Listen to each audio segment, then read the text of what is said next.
Well, welcome to the Speak with People podcast. My name is Jason Raitz. I'll be your host on today's episode. As you know, this podcast exists because we believe healthy communication is oxygen for our relationships and our leadership. And so whether you communicate one-on-one, on a team, from a stage, or from behind a screen, we really hope this podcast encourages you and, yes, challenges you to choose the healthy way as you communicate. We know when you do, your world will be better and it will help improve the world around you. Well, today we are diving in to just a really helpful topic, especially if you work for organizations and companies and you've got to figure out how to collaborate and you've got to figure out how to communicate across the teams and across different departments and staff members.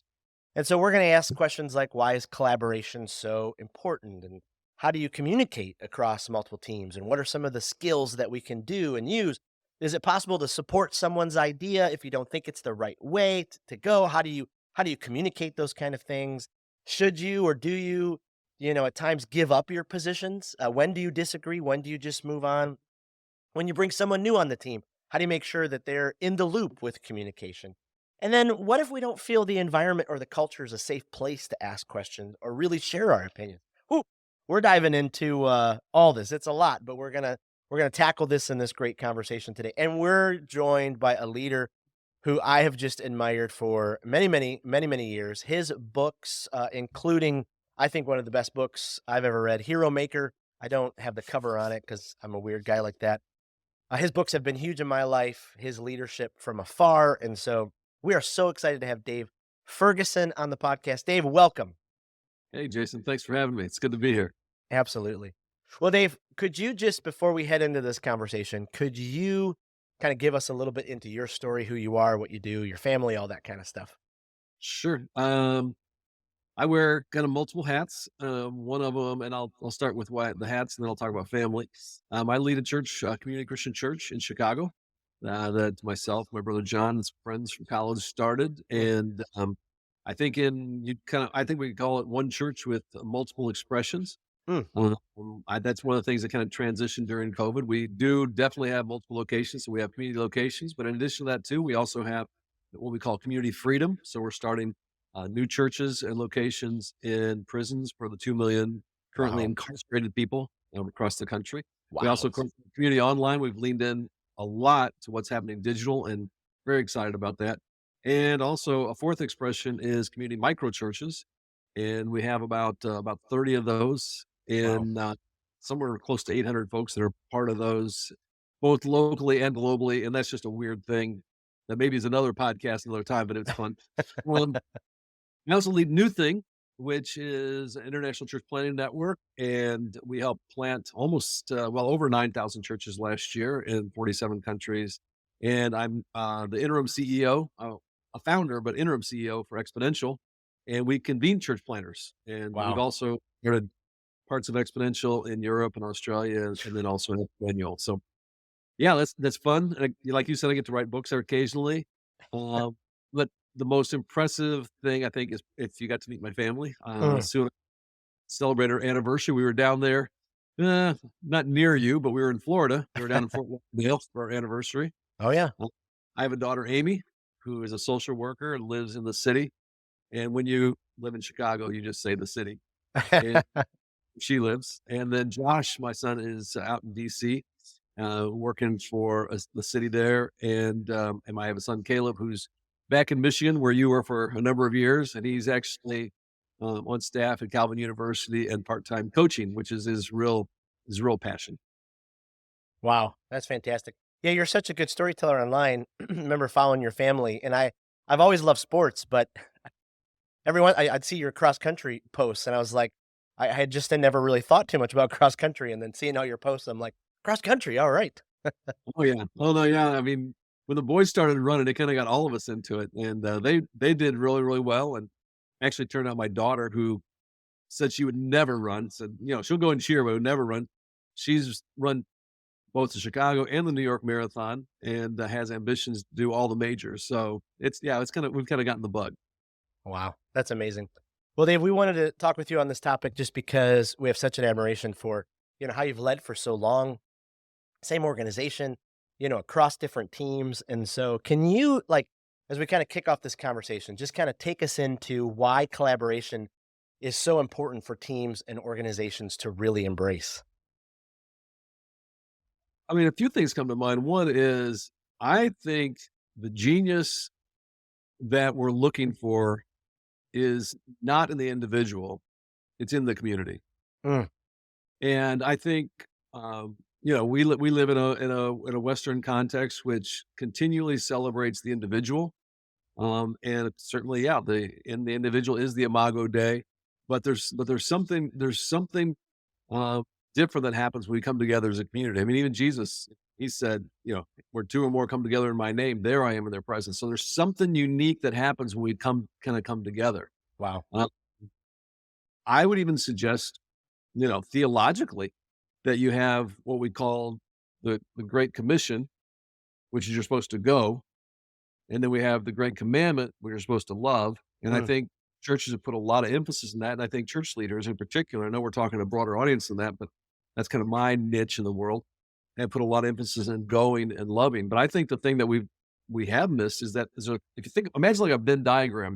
If you have the first circle is to go, the Great Commission. The second circle is to love, right? The Great Commandment. I think there's a third circle where they all three in that Venn diagram intersect.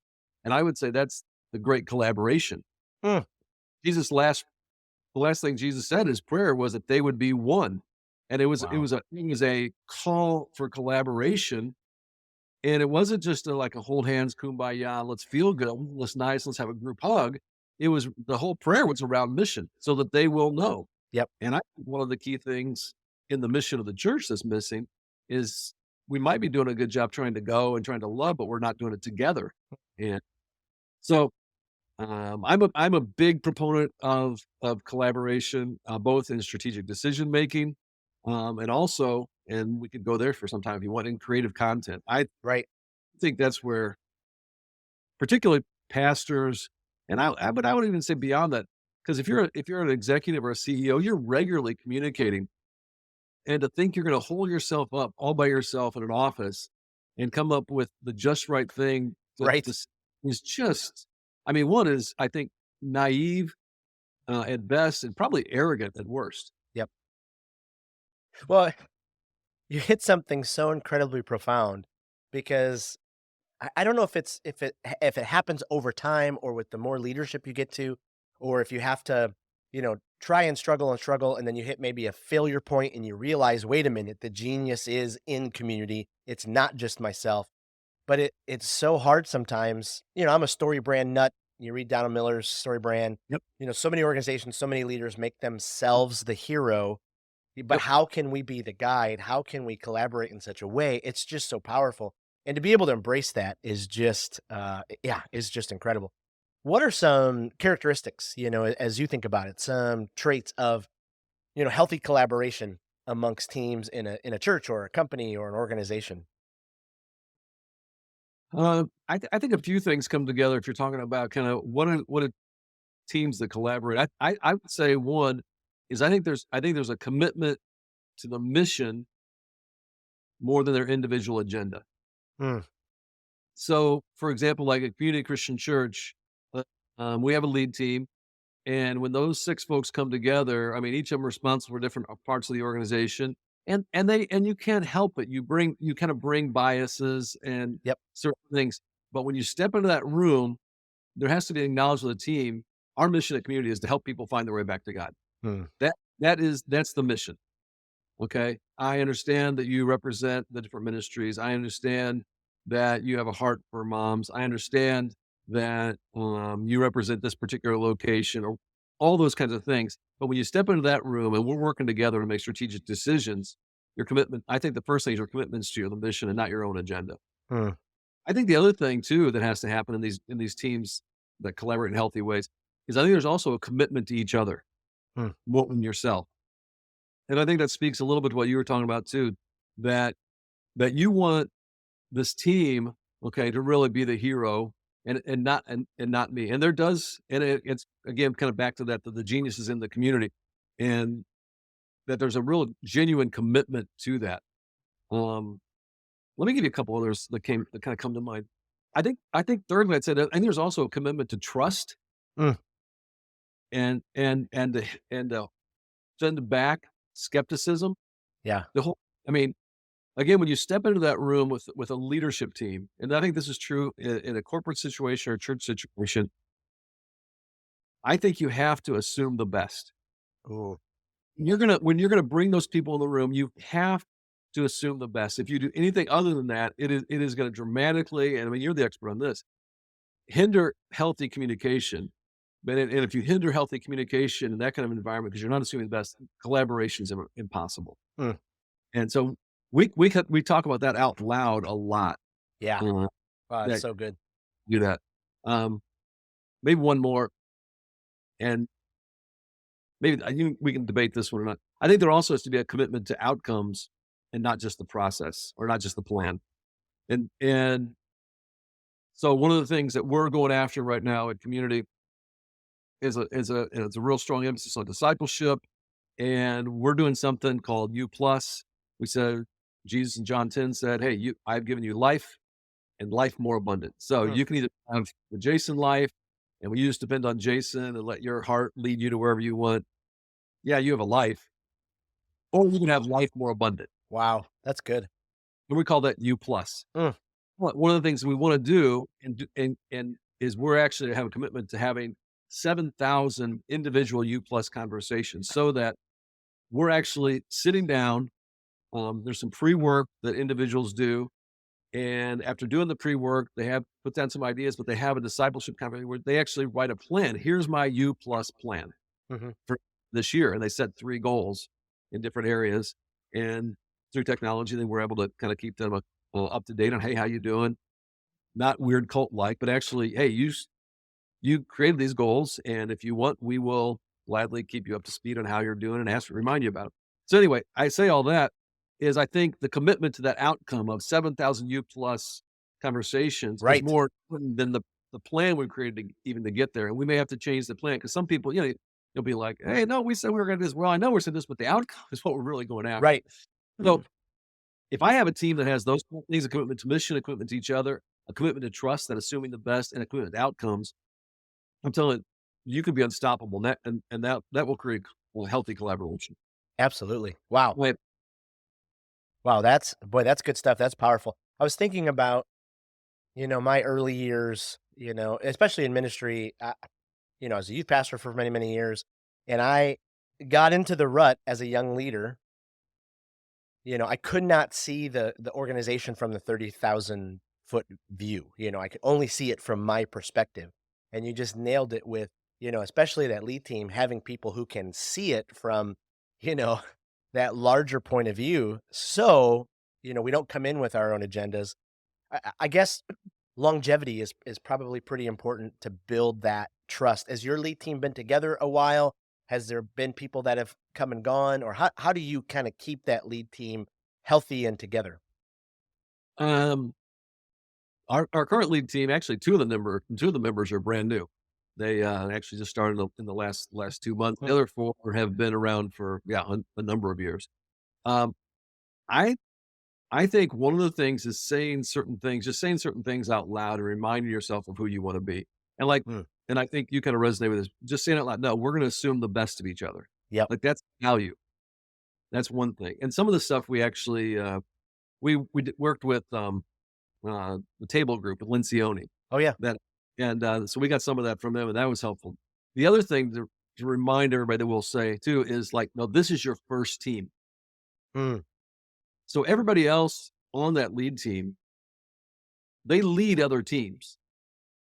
But when they come into that room, they're not representing just like all these locations right. or or creative and trying to champion, I need more money for my thing or whatever it is, whatever their kind of department is. Mhm. No, the lead team is their first team. We're leading this whole thing together.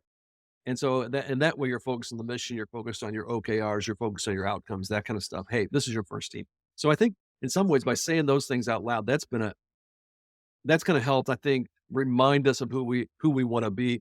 And in many ways, um, where longevity can have its benefits, um, I think that actually kinda on ramps, particularly like the two people we got, I mean, Ted and Leanne, I mean, they're crushing it. And I Mm, think part of they've been on the team for a little, the church staff for a while, but they're brand new to the lead team. I think some of that's helped.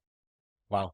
So with multiple campuses, and now you're talking, multiple expressions, all of those kind of things. Are there any key internal systems or, key internal processes that you're like, okay, we've got to have these in check to make sure, we are communicating?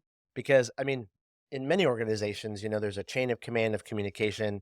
And then in some, there's just kind of like a wild, wild west. Is there anything that you guys like employ to make sure your people are in the know and ready to kind of move forward together? Yeah, well, and let's be honest, Jason, too. I mean, I'll give you a few thoughts, but everything sounds better, on a podcast or workshop than it is in real life. Absolutely, absolutely. I'm thinking about some of my staff listening. They're going like, "Well, that's what Dave wants." Sure. So, but here's what I want. Yeah, what we want, and so part of the intention, like, and actually maybe to set this up. So if there is like the three hats that I primarily wear are community, the church in Chicago, new thing, this church planting network, and then exponential, which convenes church planters and conferencing.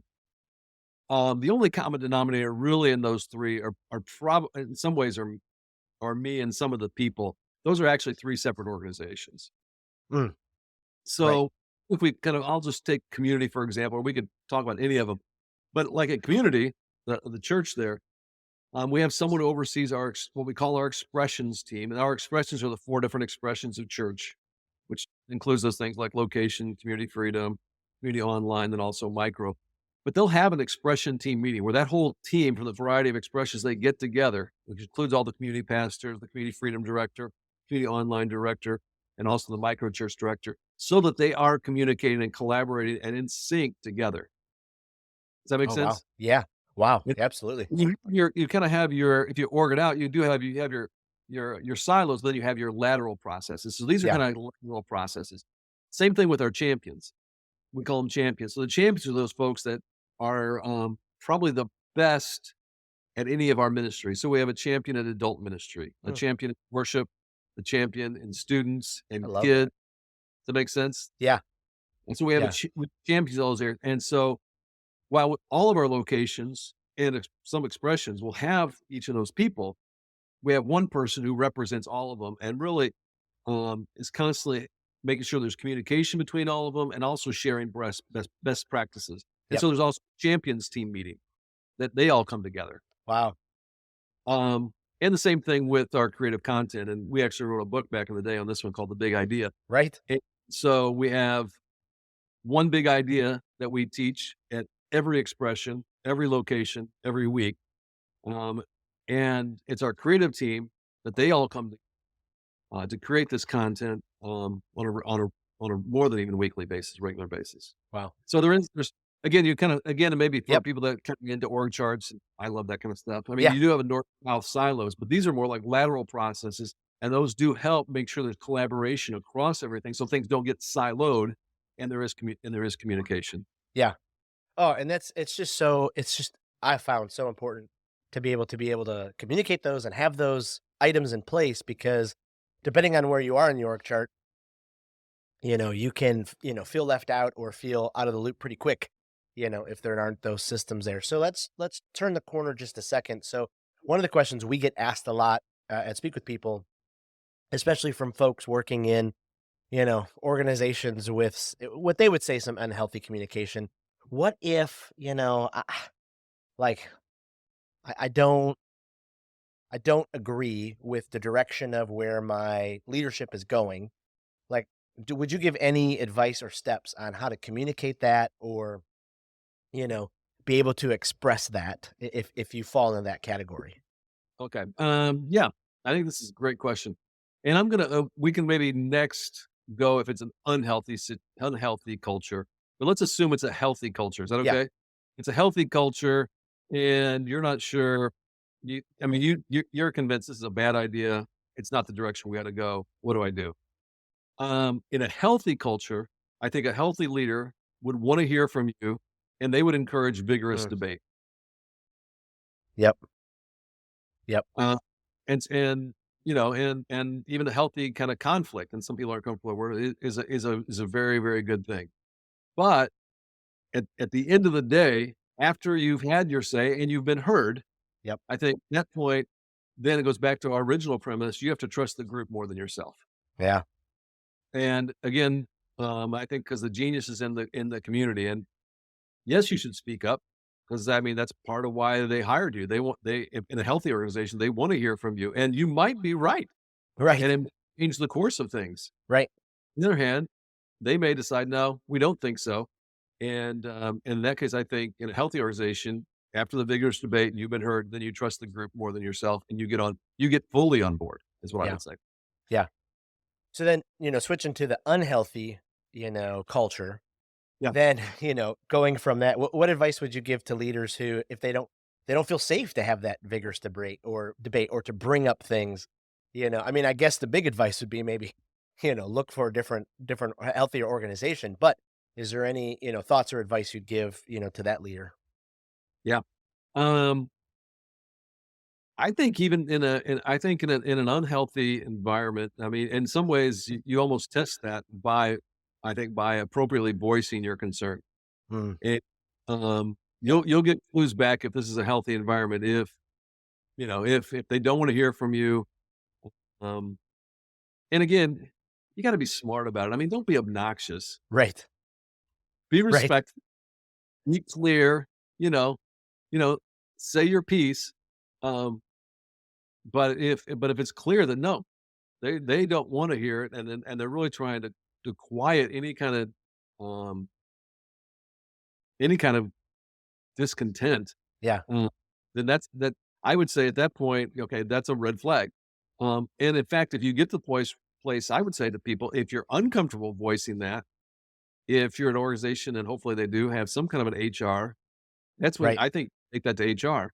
Right. And if you get the same kind of response from HR, then you need to get the heck out of there. Yeah. Yeah. 'Cause if the HR folks are going like, "You know what? No, we can't really do anything about that." Then, okay, you that you've got there's signs of real unhealth there, and you need to be working for a different organization, different people and with different people. Right. Exactly. I years ago when I lived in Chicago area, I was working on an MBA, and one of our classes we had to read Primal Leadership by Daniel Goleman, and it just, kind of blew me away because I'm like, wait a minute, I thought all leadership was through fear, leading through fear and authoritative force. And then Daniel Goleman, writes on the opposite side. And so maybe that's even something that people can look into before they accept a job, or, just trying to get a piece of that, culture to be able to figure out, are we actually able to do this? You tell me what you think. One of the things that we've been throwing around here to speak with people, especially as we talk with companies and organizations and staff teams and that HR process, I've found helpful for me that if I have those hard conversations with a supervisor or, someone in my leadership, I type everything up. And so I have it on paper. So, voice to voice, it just kind of leaves it for, like, hey, I think we said this back when we had this conversation. But if you have it on paper, and then you can read back through it and go, "Oh, should I really say that?" But what Right. do you think about that practice? Do you think that's helpful or not? No, I think that could be I think what you're the last part you said in particular, I think it's a helpful discipline to go like, "Okay, is that really what I want to say?" Is that so so you are intentional with your words, which I think is really important. Yep. Um, I would say though, in the healthiest environments though, there's it probably depend I'd say in the healthiest environments, there's a free flowing back and forth. Yeah. Like, you're married, right, Jason? Yes. Okay, so I'm married, Yep. and marriage is a series of conflicts. Right. I don't write everything down before Sue and I have because there's an Right. assumption of that this is a safe place. There's an assumption of love. There's just, those kind of things. And so in the best of environments, and I've been in some of those situations, it's just like, I mean, you can just kind of almost let it fly. And if you're out of bounds, they're going to tell you about it the same way your wife was. And then you back off because even though it doesn't feel good, they're telling you because it's for your own best interest. So Yep. you kind of want that. But I would say if the conflict is heightened, if the conflict is serious enough, then at that point, almost in lots of cases, you will. You know what? I should write this down so I'm really certain about what I want to say and what I don't want to say. Mm, Uh, I think that can make a lot of sense. Am I clear about that? absolutely. No, absolutely. I think that's right on.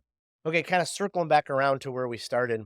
So, leaders who have been hesitant to kind of find the genius in community and they've been kind of, you know, locking themselves in their office, figuring everything out on their own, maybe they're weak in collaboration, they're not quite ready to level up when it comes to, okay, getting to the next place of collaboration and communicating across all those teams. What advice would you give those leaders, to improve their collaboration and communication? I mean, the challenge I'd probably give them is there is a lid on your leadership if you're not collaborating. Mm, Um, like I mean, there are in every space at community, and I think we try to do that. I mean, with our creative process, I would say, like particularly, I mean, and I've worked with our creative director Eric Bramlett for you know over 2 decades now, and wow. he's brilliant. He's a brilliant guy, and there are consistently things that either I think are this is crazy. This is you know I wouldn't do, or even this morning. Can actually, I sent him a text this morning. Hey, do you think we should do this across the whole church? He's like, because here's what I'm thinking. He's like, no, I don't think so. And so, actually, I disagree with him, but I trust him enough, and he Yep. has a high batting average that I'm going to go with his gut. Yeah. Yeah. So I and and he knows more about that area as a whole, way more than I do. Yeah. Does that make sense? Absolutely. I think with our leadership team too, when you're making strategic decisions too. I mean, uh, to think that all the pressure's got to be on you and you have to be the be all end all. Yep. Uh, I mean, even like this way introduced what we're doing with the discipleship process, these 7,000 U plus conversations that we want to have all across the whole church. Um, I mean, there's a part of it that I contributed to, and I was glad to do that. But there's so the whole thing is just, yeah. I mean, it never would have it never would have been what it is today and what it's gonna be, and we're continuing to improve it, if we didn't have the whole team involved and got the whole input of the team. Yep. So, Absolutely. um, for some if I mean, if you find yourself, and you alluded to this, instead of, kind of leading through liberation, you're leading more through domination, Mm, I I'd encourage them, "You know what? Let's go find an executive coach, and which is code for counseling. yes. Um, and let's work out why Yep. do you feel like people have to be afraid of you, and why do you feel like you have to almost manipulate things, all the time? Yeah. On the other hand, I mean, if you find you're self-protecting instead of liberating, let's go work that out too. So, yeah, part of me is like, "Hey, this is the best way for you to lead. You're gonna get the best results, the best Yep. outcomes, with what you want." Okay? Which is ultimately what gets rewarded. And, and if you're not, let's go get some help and figure out what's holding you back.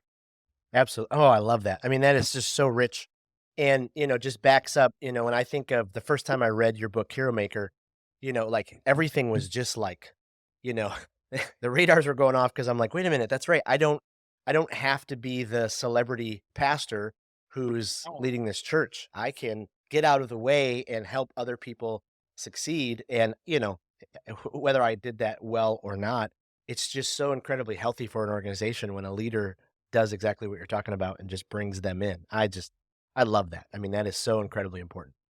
I I'll throw a quick story there. I think part of one of the advantages I actually had leading in le going into ministry, 'cause we planted the church when I was 25. So I'm a Mm, kid, but and I think in some ways, I took the culture actually, my brother John and I think we took the culture from our family, and that became the culture in our church. mm, My mom and dad, they've been married, 60 years. wow. They're terrific people, and, my mom in particular, though, you play sports, Jason? When you're Oh, I did. Yeah, baseball, soccer, yeah, the whole thing. So if you had a good coach, and I don't know if you had a good one or not, but if you had a good coach, my mom was like a good coach. So, like, she did love me relentlessly, but it wasn't like she got a goot on me. It was more like she grabbed me by the collar like a coach would, like, "Hey, Jason, you got this. You Yeah. got, and so it was like she assumed the best. She trusted I was up to something good and I Mm. could do. And I think because John and I grew up in that, I think when we started community, we kind of had that approach with everybody else. It's kind of like when we Wow. saw somebody that had an idea, we're going like, yeah, I'm sure you're going to be awesome. Wow. I mean, even Yep. naively. And I think trust is a big, big, big part. And assuming the best is a big part of really the culture of collaboration. Yeah. Well, this was, I mean, seriously, Dave, so incredibly rich, and I know it will be so helpful to many of our listeners. Before we let you go, I just wanted to hit you a couple rapid fire questions so our listeners can kind of keep getting to know you. And so, do you have kind of a favorite or a go-to podcast right now that has, kind of become one of your favorites? Other than speak with people. Yes. Um, a couple that I like. There's one there's called an HBR Harvard Business Review podcast Mm, called After Hours, and there's 3 profs that get on there, and they just kind of banter and have a good time and talk about current events and even interesting. make interesting recommendations. So After Hours, I enjoy that one. There's another one called Masters of Scale. I don't know if you've seen that one by Reid Hoffman. Okay. Yeah. Reid Hoffman, he's a venture capitalist. He started LinkedIn, had a lot to do with Facebook, a whole bunch of things. Okay. But he has people on there and it's called Masters of Scale because it's almost always people who've taken something and then scaled it, which Wow. I find very also very fascinating. Wow. Um, those are a couple, in addition to kind of some of the usual ones. Yep. Is there a book right now that, has just wrecked you or you just highly recommend after reading it? Um, I'm reading Atomic Habits, which most people have read. It's sold 10 million copies, but I'm just hooked to it. Earlier this year, Mark Sayers' book, A Non-Anxious Presence. Ah, Yeah, from Australia. He did this Cultural Moment podcast with John Mark Comer, and he's been on Carrie Newhoff's podcast a few times. I'm going to be in Australia in a couple months, and I'm hoping I can reach out to him and connect with him. But it is it's not a real practical book, that's what I want to ask him. I want to ask him. So, what are the practical things to do? To be this non-anxious presence in a time of chaos. Um, but I found it very interesting. mm, Yes. mm. Okay. Lastly, being from Chicago, and I only lived there, 5 years or whatever, but, do you point people to Illuminati's or to Giordano's, or is there another one that you would say, hey, Well, yeah, head to that one? I'm more of a lose guy, and one Okay. of his kids worked there, so we used to get 50% off, so that was cool. The Lou Malnati's, especially if you're going deep dish, I go Lou Malnati's. Now, if you're gonna go thin, I think you ought to check out Aurelio's. Ar Okay. Actually, in the south suburbs where I grew up, and, yeah, I think Aurelio's is the best thin crust. I love it. I love it. Well, hey, Dave, is there anywhere that you'd like to point people to if people want more information about you and your ministry and church and all that kind of stuff? I mean, they'll find me, on all the social media stuff. But daveferguson.org, if you want to find out more about stuff I've written or speaking, that kind of stuff, you can go to daveferguson.org. Absolutely. Well, Dave, seriously, again, thank you so much for your time today on the podcast. And just, from a leader from afar who has just, scooped up so much of your wisdom and teaching and leadership over the years. I mean, I have journals filled with, exponential talks for years and years. And so I'm just very appreciative and very, very grateful. So thank you. No, thanks for having me on and keep up the good work. Thank you. Thank you so much. Well, thanks again for joining this week's podcast. Just want to remind you that coming up very soon is the Speakers Conference. If you are a leader who is looking to learn how to become a more effective, more compelling, more captivating communicator, one who inspires their audience to lean in when you communicate, this will be a great 2.5 days for you in Clearwater Beach. Head to thespeakersconference.com.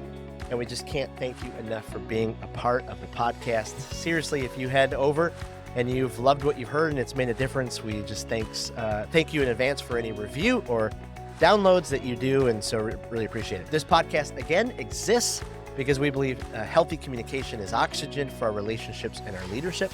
And so whether you communicate one-on-one, on a team, from a stage, or from behind the screen, when you choose the healthy way, you really will see a difference in your world and the world. So thanks so much. and we will see you next week on the Speak with People podcast.